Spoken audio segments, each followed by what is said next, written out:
What's going on, guys? Rob from Heroes Avenue. Apologize for not getting this video out on Monday night. I shot it Monday night and couldn't get it out till this morning because I got home late from work. But while everyone is still buzzing from the Spider-Man Far From Home trailer, and I did enjoy that trailer, I want to talk about the DCEU. So I want to talk about in particular our future directors, as we got some news about Christopher and McQuarrie, and I want to talk a little bit about Shazam before we read some comments. Let's get into this video. Alright guys, it looks like our hope for a Christopher McQuarrie entrance into the DCEU is officially dead. I am very sad to announce. So in a report published by The Hollywood Reporter, the director was announced to helm 2 additional Mission Impossible films as screenwriter and director. But apparently after the critical and financial success of Mission Impossible Fallout, a movie I loved very much, the director was approached to direct a DC project. That project is unnamed as far as I'm concerned, but we all assume it was probably going to be Man of Steel 2, since he did work with Henry Cavill, our Superman, or hopefully he's still our Superman. And we were all hoping that, you know, they could team up once again to do this movie. And instead, Christopher McQuarrie decided to take a break from directing for a bit and stay true to Tom Cruise, someone he's worked with numerous times in the past. The deal was struck to shoot back-to-back sequels in the summer of 2020 and 2021. Good Lord, how long is Tom Cruise's body going to hold up? If you guys have been following Tom Cruise's career, you know he does primarily his own stunts, and he's injured himself on numerous occasions. But I do love these movies, and I will watch these future movies.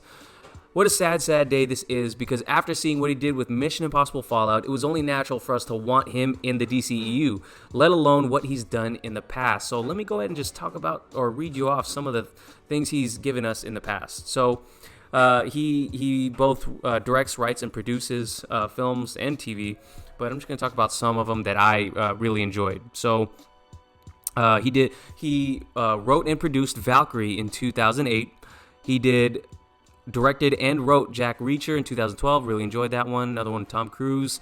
He wrote Edge of Tomorrow, an incredible movie in 2014 that didn't do as well as it could have done, I think because of the name fiasco that it had going on with that movie. So he revitalized the Mission Impossible franchise in 2015 with Rogue Nation, a movie a lot of people say they enjoy even more than Fallout, not me being one of them. So he wrote The Mummy in 2017. I actually enjoyed that movie, but it flopped over here. And 2018, of course, he did Fallout. He wrote, directed, and produced that movie. He's writing the next Top Gun, another Tom Cruise film sequel, and he's going to do the next 2 Mission Impossible movies, and I'm very excited for that, given what he's brought to the table with these Mission Impossible movies. So I am excited, but for the love of God, Chris, just bring Tom Cruise in as Green Lantern into the DCU. That would be nice, but we're probably not going to get that, or I'm sure we're not going to get that now. So this isn't surprising, though, because last June he essentially stated that he was staying away from these type of movies in his tweet to Rian Johnson. I'll go ahead and read that below. My friend, after 5 minutes of this, I don't know why you're still on Twitter. I would have loved to make a Star Wars film someday. I'm cured. And that was Christopher McQuarrie, at Christopher McQuarrie on Twitter, on June 29, 2018. And the context of that tweet was that after the fallout of The Last Jedi, a movie that seemed to divide the fan base, even though most critics liked it, from what I remember, I actually really enjoyed that movie.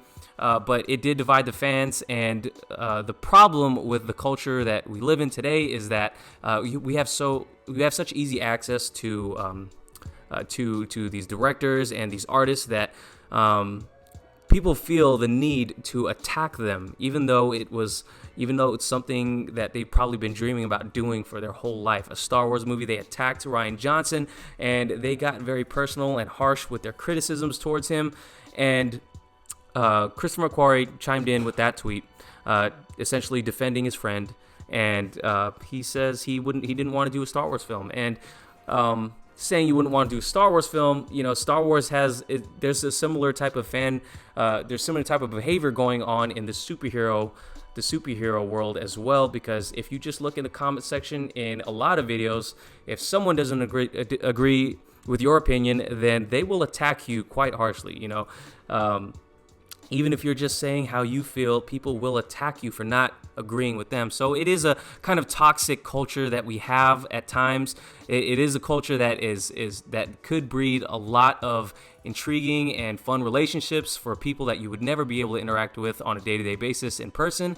But I do have to acknowledge the toxicity of this fan base at times. So this is all very, very sad news, but hey, we'll get someone in here eventually. My question to you guys is, which director who hasn't yet done a DCEU film would you like to be brought into the fold?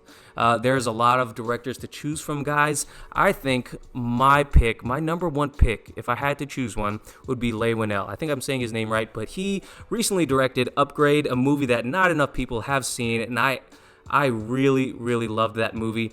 And it looks like he has worked with James Wan in the past. He's worked on the Insidious movies, and I think James Wan has worked with Walter Hamada before. James Wan has worked with David F. Sandberg before. So why not bring in Leigh Whannell, someone who can direct these badass action movies and make them really good too. And he has a horror background just like James Wan. So I think it would be perfect. Let's get a universe where all these guys who've worked together and has been proven successful, let's bring them all together into this universe. Now, if I did have to choose other directors, I'd love to see George Miller tackle a DC movie since he was originally supposed to do Justice League. And I'd even like to see J.J. Abrams brought on board. Now, a lot of people won't like me or won't like my suggestion for that, but I do love J.J. Abrams movies unabashedly. But my top pick, Leigh Whannell. Let me know what you guys think in the comments below. I'm sure you guys might have some interesting suggestions.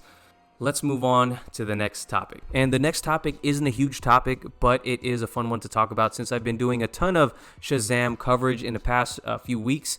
We're going to talk about his suit today. This is a suit I've been defending since day one, and I actually really love this suit. So Zachary Levi's Shazam costume costs $1 million to make, and there are 10 suits. Now, I hope I'm saying his name right because a lot of you corrected me in the last video. So Zachary Levi, he's been defending his costume since day one as well. And thanks to this Total Film magazine, this is the same magazine that gave us that cool cover with him reading the New 52 Shazam book and gave us the new stills. That magazine gave us an interview with costume designer Leia Butler, and she goes on to say, each suit costs, oh boy, upwards of $1 million. We have 10 suits. It took 16 weeks to build the costume. We had to scan Zach's body and start building the costume even before he started his very strict regime, his diet and working out. That's pretty cool.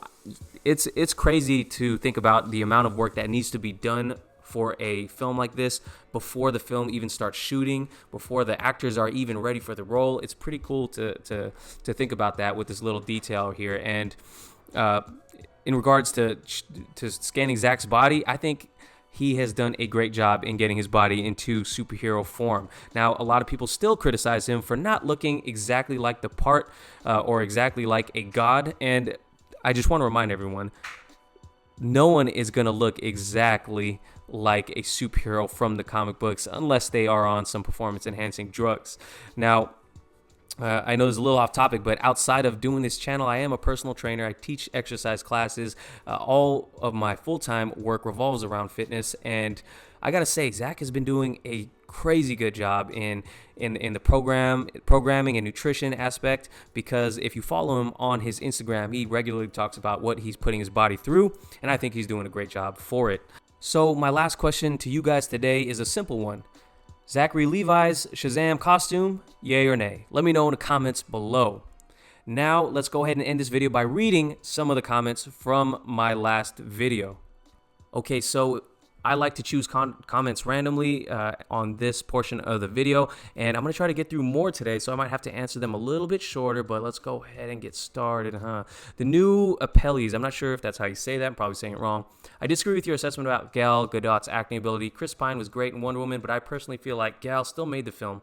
Her approach to Diana made the movie what it was. That's cool, man. That's definitely your opinion. I am not saying she was terrible. I just don't think she's the strongest actor.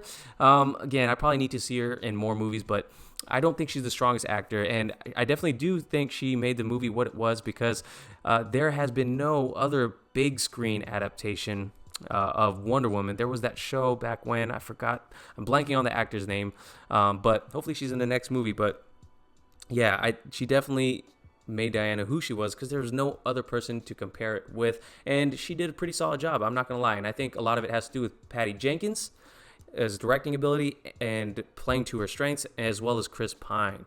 All right, but that's your opinion. That's cool. Charles Steele says, that sounds like a really solid plot for Wonder Woman 1984. I agree, because if you guys watched my last video, I talked about a potential plot line or scenarios for which Chris Pine would be back. And I think it sounded pretty cool, and Charles felt the same way. Cool. Scotia's channel. Okay, please, and I'm on my knees here. Please, God, Jeff Johns and DC's case, please do not fuck up. Cheetah, for the love of God, let her be at least as cool or creepy as she is in the comics. Do not let her be CGI. Have it be practical makeup, please. It's certainly possible, so please be okay. Oh, that's cool. I'm glad we got a comic reader in the house here. Not to say everyone has to be a comic reader, but I'm glad that people who love Cheetah in the comics are going to get to see her adapted into live action. It's just so exciting for me. And I love seeing it myself. And yes, I have a feeling that Cheetah's going to be part practical. But of course, the fighting scenes, I can't imagine it not being CGI. But it would be cool if it wasn't. And I hope for Scotty's case, she gets what she wants. And hopefully it's good. Definitely hope it's good. I'm not sure how involved Jeff Johns is in this movie at this point. But yeah, hope it's good. So Nico Echo says, can't wait to see Shazam. Am hyped. Aquaman was awesome. It would be awesome if we can get a Captain Atom and Booster Gold movie. Blue Beetle was cool, but wish they went with Booster Gold before they did Blue Beetle. Yes, I agree. I'm hyped for Shazam. Aquaman was awesome. Captain Atom, actually, I think I read another comment about Captain Atom in here too. And I'll try to look for that and read one of those next. But yeah, to be honest, I'm not super familiar with Blue Beetle or Booster Gold outside of a few comics I've read with them in them and some of the TV shows. But man, yeah, let's go on. Craig Lofton says they should do a Batman Court of Owls movie. My 1 cent's worth. Oh, come on, man, you're worth more than 1 cent. But Batman Court of Owls, I would love the idea. That's one of those villains that have only recently been developed in the past, in recent memory. Actually, most villains in the comics are his traditional villains. So Court of Owls would be amazing to be adapted on screen. I would love that.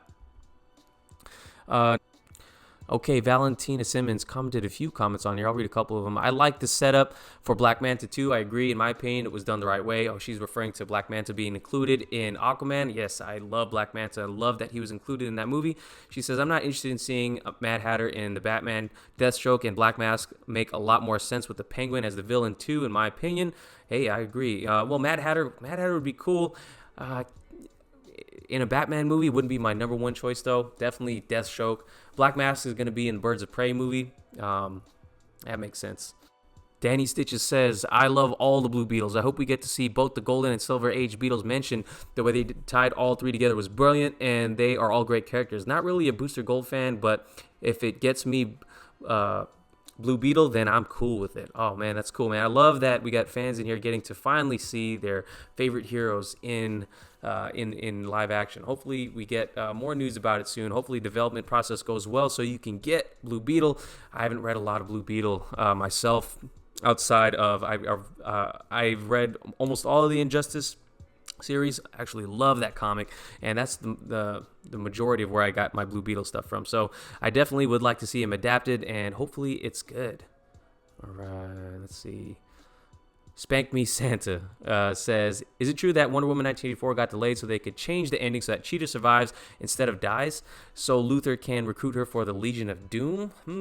I heard that rumor before. I think I heard a YouTuber talk about it, but I actually am not sure about that, Spank Me Santa. But I think, man, if they actually do the Legion of Doom, that would be sick. And I would be all for Cheetah surviving so that they could do that. But hopefully, of course, it should be done to serve the story and not fans, or not force, anything. It should be done to serve the story. And then last but not least, Kev Rules says, I'm not sure I want to see Steve Trevor to actually return at all. Resurrections sound cool, but they never work for me. It always takes so much away from the impact of his death in the first Wonder Woman movie. Diana is also permanently changed because of his death due to Ares' machinations, he shouldn't return. It looks like we may be getting Shazam Family, where Billy imbues his adopted family with the powers of Shazam to fight the threat, a la Jones's and Frank's story. Hope we get Tawny too. Superman and Black Adam mid-credits scene would be awesome. I think I prefer superhero movies that go with 2 villains. Those always seem to be the best, but some films have more villains than you think. It just depends on what you consider to be a villain. Wonder Woman could have 3: Dr. Poison, General Ludendorff, and Ares. Yeah, I definitely made a mistake. There were 3 villains in Wonder Woman, and I totally agree with you with having 2 villains in each movie. I definitely hope we get Tawny in the movie. If they're going full comic book, might as well give us Tawny too, right? And yeah, Resurrections. If they have to do it in a real creative way, but it just opens one of those doors where it's like, if you go through that, you can always pull that out in a future movie, and it just won't feel special anymore. Totally agree with you, Kev Rules. Thanks for chiming in again. Always have cool opinions.